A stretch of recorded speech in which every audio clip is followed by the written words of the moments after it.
سلام كم يتمسيز خبركم تحت ساعة 9 أخيلون لومي ربع 27 مسكرم استدالوا زينا مسنادو حيزنا لكم قريبنا لنا كتكاتاتولنا بخبر زعدم بيترس منقص هرس زينا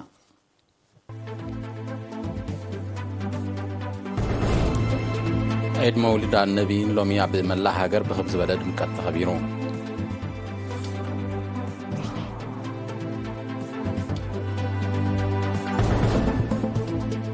عبد النزوبة هابرو عبد دحنة عدن هتسان زت كورزته تخايدو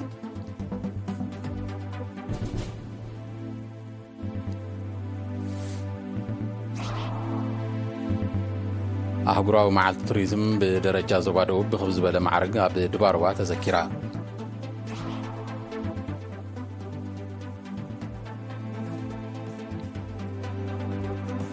عبد العراق عبد سنبل مرعب زقات ما حد جبارع بوحدة 115 سبات كم زموتو تقليتهم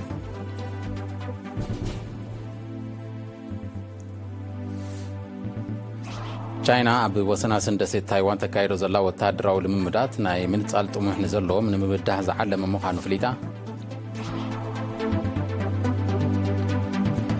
روسيان إيران أنصار قداماو متتاو زكايدو متحيغاز كم زحيلو دقيما عن إيران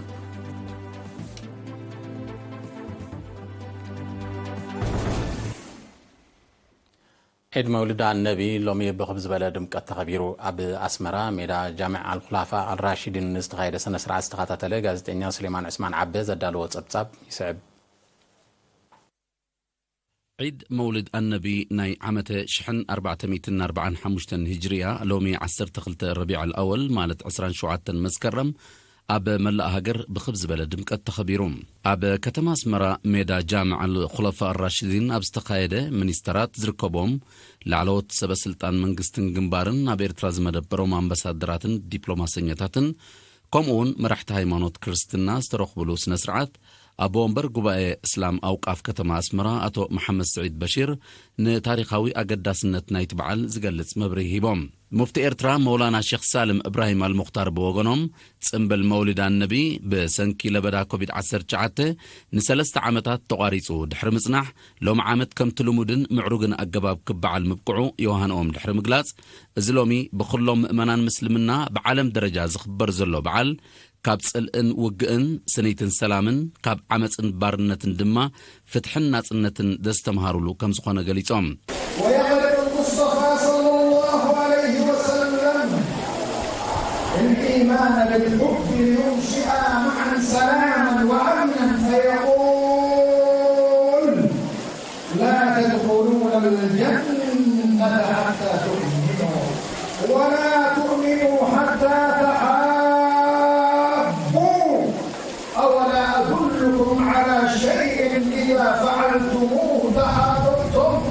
أفشوا السلام بينكم مفتي إرتراس عبام بزقاطامي يقرك نبهال كنسانة كومون نتصقمات كنحجز تلابيوم وفي الختام نرفع الدهاء الخالصة للشعب الأردني في الداخل والخارج بذكرى مولد نبي الرحمة والسلام صلى الله عليه وسلم والعالم أجمع أتي سنسرعات ممهرانن تمهارون أبيات قدس قرآن أسمرا بزقربو مدائحن أناشدن دميقو نيروم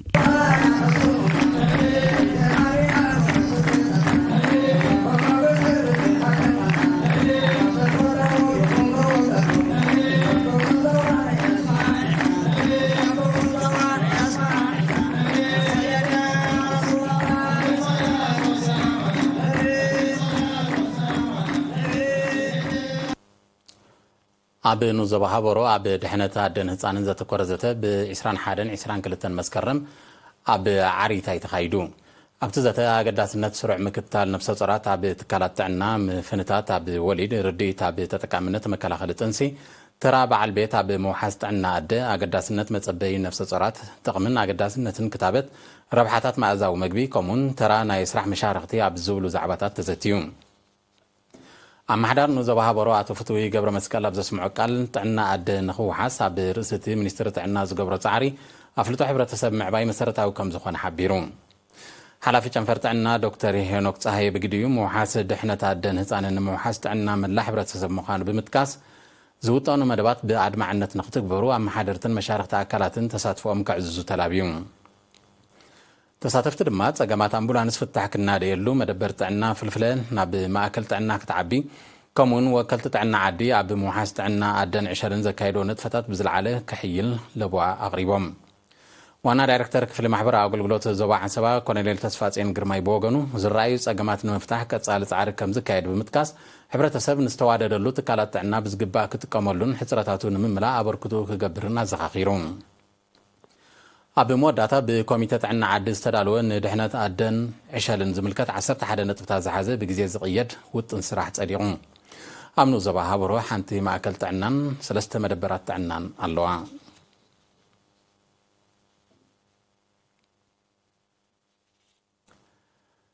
ቤት ምክሪ ከተማ ጊንዳ ኣብ 2022 ቀዳማይ መንፈቅ ናይ 2023 ዝተዓሙ መደባት ልምዓት ንምግምጋም ብ23 መስከረም ምስ ሓለፍቲ ጨናፍር ዓበይቲ ዓድን ወከልቲ ህዝብን ርክብ ኣካይዱ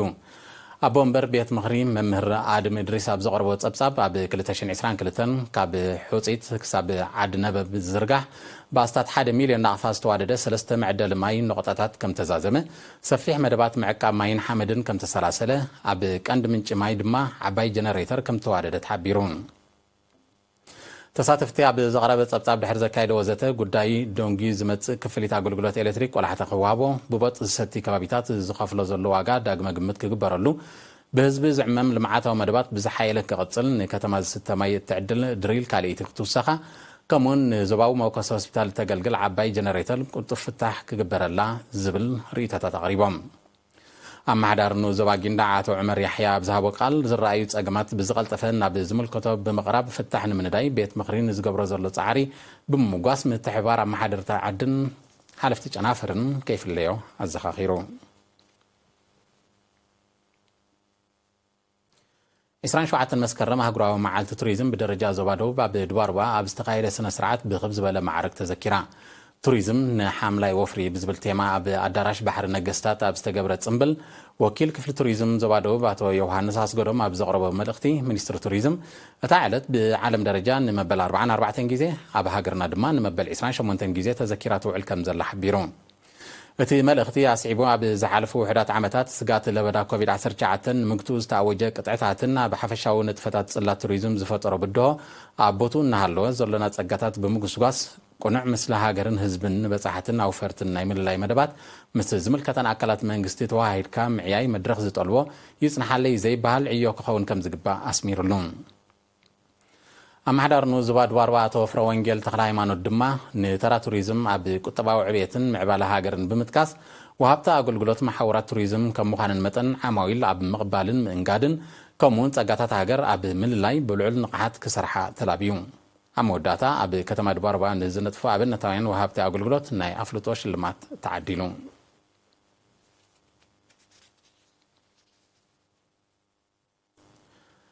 ነበርታ ዓደም ዘማት ዞባ ጋላ ነፍሒ ኣብ ምስራሕ ዲጋ ዓድቀ ተዋፊሮም ንዘሎ ኣባላት ሓይልታት ምክልኻል ኤርትራ ብ26 መስከረም ናይ ምሳሕ እንጉደት ገይሮም ኣብቲ ኣዛዚ እዚ ማእከል ብሪጋደር ጀነራል ተኽለ ክፍላይ ዝተረኽቦ ኣጋጣሚ ካብ ቤት ጽሕፈት ሕርሻት ዞባ መንእሰይ ዮሃና ዓንዶም ኣብ ዝሃበቶ መግለጺ ካብ ወርሒ ጥቅምቲ 2022 ክሳብ ወርሒ ሓምለ 2023 ብነበርቲ ኣብዚ ግዜ እዚ ድማ ብኣባላት ሓይልታት ምክልኻል ትስራሕ ዘላ ዲጋ ንነበርታ ዓደም ዘማትን ንስተማይን ልምዓት መስኖን ከም ተገልግል ገሊጻ ኣካይዲት ስራሕ ምምሕዳር ከባቢ መርሓኖን ዓድቀን ወይዘሮ ኤልሳ መሓር ድማ ኣባላት ክፍለ ሰራዊት 19 ንዘሰላስሎ ዘለው ስራሕ ብምውስጋን ህዝቢ ኣብ ጎኖም ከም ዝተሓባበሮም ኣረጋጊጻ ኣብቲ እንጉዶት ኣመሓዳር ዞባ ጋላ ነፍሕን ኣዘዝ ሰራዊትን ዝርከቦም ሰብ መዚ መንግስቲ ተረኺቦም ነይሮም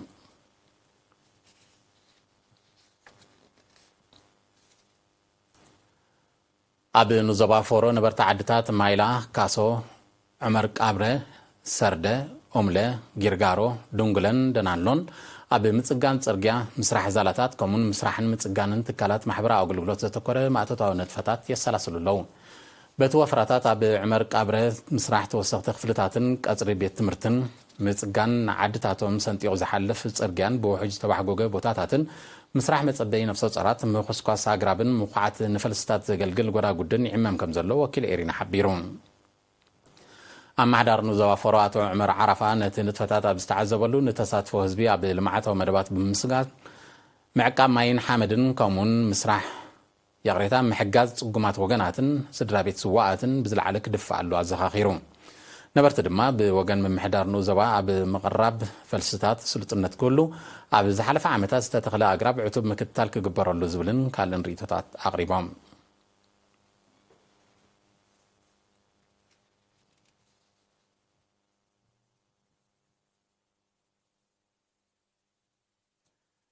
زي خبركم تحتاتلت السعبة هكراو زيناتات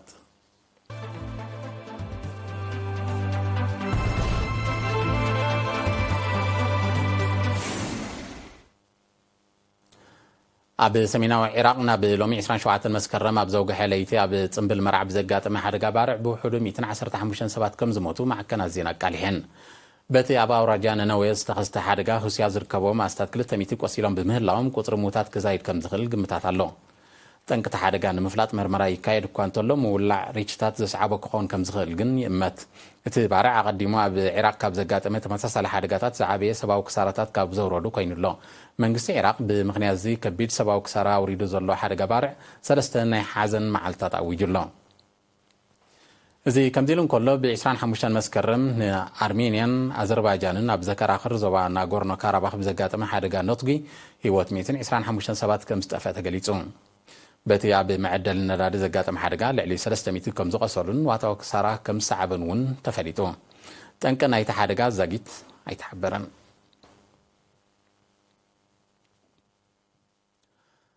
حزباويت ريبابليك تشاينا اب وسنا سندسيت تايوان تكايدو زلا متن سفيح وتادراو لمدات ناي منصال طمح نزلو من مبدا زعلم مخان فليتا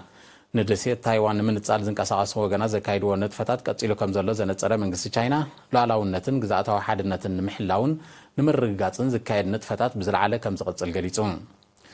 መንግስት ቻይና ስዒቡ ህዝብታ ደሴት ቁንዕን ጉጉይን ክፈሊ ነታ ደሴት ንምንጻል ንዝካየድ ህቀናታት ብትርክቃም ከምኡን ንሰላምን ምርግጋን ክሰርሕ ጸዊዑ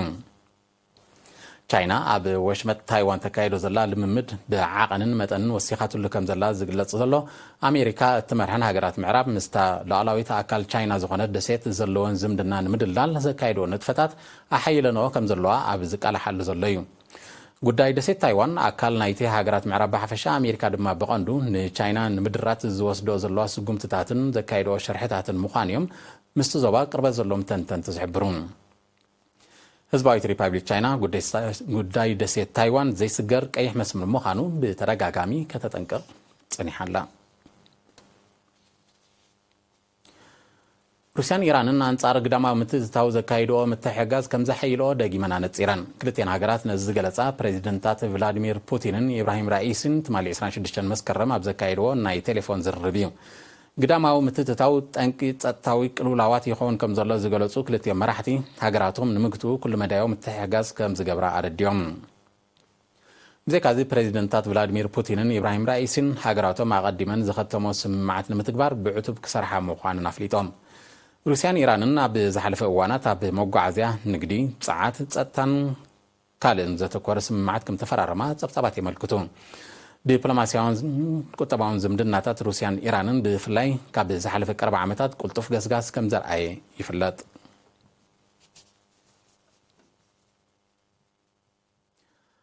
ኣብ ሳልስ እዚ ኣብ ዞባ ምዕራብ ኬፕ ሪፐብሊክ ደቡብ ኣፍሪካ ብዘጋጠመ ብርቱዕ ዝናብን ህወብላን ብዝሰዓቡ ሓደጋታት ዕለቕለቕ ሰብኣውን ንዋታውን ክሳራታት ከም ዝወረደ ተቓሊሑ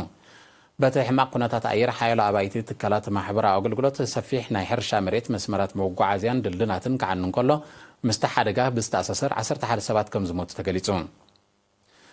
ኣብ ትሕቲ ዝዕለቕለቐን ዝፈረሰን ኣባይቲ ዝተደብዩ ከይህሉ ስራሓት ምድሓን ህይወት ይካየድ ከም ዘሎ ዝጠወሱ ሰብ መዚ ቁጥሪ ሞታት ክውስኽ ከም ዝኽእል ኣሚቶም ኣለዉ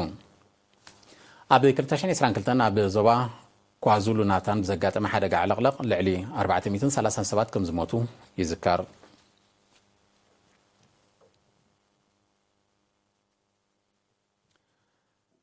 መንግስቲ ጀርመን ኣባላት ሕሉፍ ዓልቤታዊ ኣጣማምታ ዘለዎም ጉጅለ ኣብ ትሕቲ ቀይዲ ከም ዘእተወ ኣፍሊጡ እቲ ጉጅለ ናይ ስርዓት ናዚ ሕሉፍ ዓሌታዊ ኣተሓሳስባ ኣብ ምንዛሕን ኣባላት ኣብ ምምልማልን ተዋፊሩ ከም ዝጸንሐ ሚኒስትሪ ውሽጣዊ ጉዳያት ጀርመን ሓቢሩ እቲ ኣብ 2000 ዝተኣገደ ጉጅለ ስርዓት ናዚን ዝጥቀመሉ ዝነበረ ናይ ፕሮፓጋንዳ መሳርሒታት ባህላዊ ንጥፈታትን ጽሑፋትን ብምዝርጋሕ ንህፃናት ከይተርፈ ኣብ ምምልማል ተዋፊሩ ምጽንሑ እቲ ሚኒስትሪ ብተወሳኺ ነጺሩ أب 12 زباطات بستقايد السرحيت كاند مراحتي نايت جوجلا أب تحت كأيدي كم زاتو وانتحبيرون أب جرمن ناي سرعة نازي اللفة ليتاوي أطمام تازلهم أستات 14 سبات كم زلو تصبات ستات هاجر ينتصرون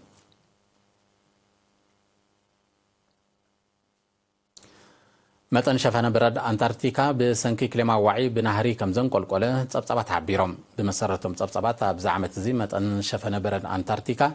أستات 17 مليون تربيعة كيلومتر كم تعقنه إزدما عب زحلف 45 عامات تزتحت مخان تفليتون بدرجة علم تخصص زلوا العلمة وعي كانت أنكين نايتي تريم مخانو كيلاتات يحبرون أب أنتاركتيكا تراي زي كونه أب كالي كبابيتات عالمون تمساسالي كستاتير كم زلوا يتكاس بسنك كليماو نوتي متن مكاخ كمراتات برد عالمنا لعلي زخونه كالوان زايدو كم زلوا أغديمو كحبر تانيحيون بسنك تتريوم متن ملأت ماياو أكلات بنهاري وسخ كم زلوا زحبرو تصبصبات كم سعبينو أب جماجم مايات زتركونا كتماتات مس جزء كي وحدة توم كيلاتات سجاتهم يقولون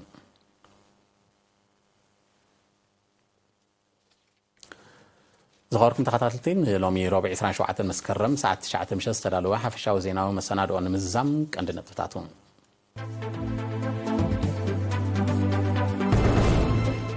عيد مولد النبي لومي عبد الله هاجر بخبز بلد دمكات تخبيرون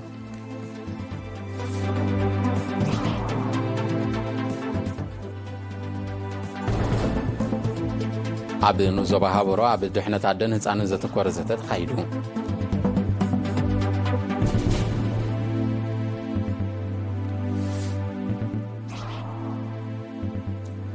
أهجروا مع التوريزم بدرجة زوادو بخبز بلد معرض عبد دبار واتذكرة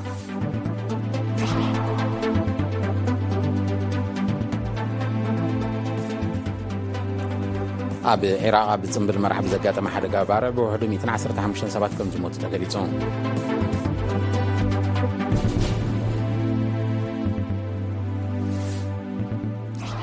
تشاينا أب وسنا سندسي تايوان تكايدو زولا وتادراو لممدات ناي من تسال طموح نزلو من مبداه زعلم مخالف ليتا روسيان إيرانن أنصار قدامها متتفاو زكايدو متحقاز كم زحيلو بجمن عن إيران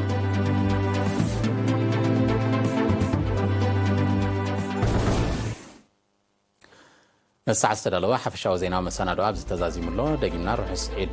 مولد النبي وانا كل منه وقلنا